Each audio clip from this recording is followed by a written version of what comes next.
it's the half full, half empty story. The glass isn't full with all your wishes, but it's also not empty.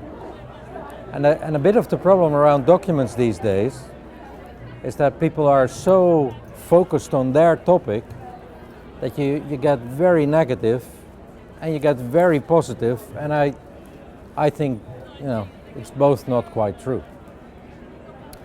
What I see in the document is a process of dialogue that can now start as a result of it.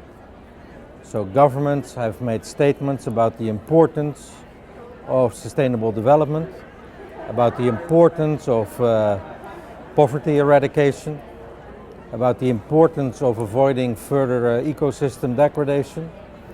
They have agreed to start a process to get towards sustainable development goals.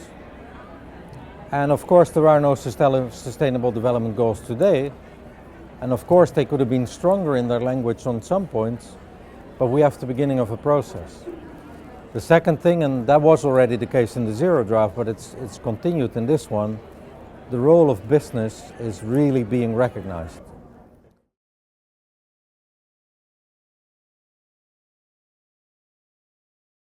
And in paragraph 47, there is talk about the integration of sustainability reporting in the way companies and business reports its results.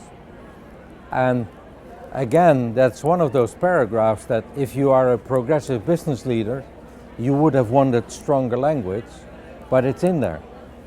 And today, the governments of France, South Africa, Denmark, and one more, which now escapes me, have been organizing a joint statement here on stage saying, we think this is an important paragraph and we in our countries will make sure this gets implemented.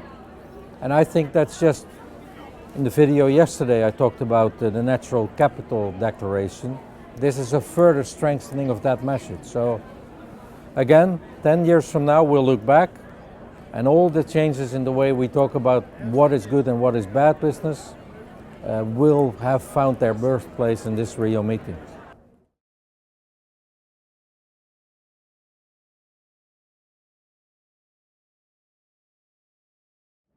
Everybody knew that yesterday there were 800 business leaders, some very senior business leaders, gathered together in the business day, talking seriously about scaling up their commitment to sustainability.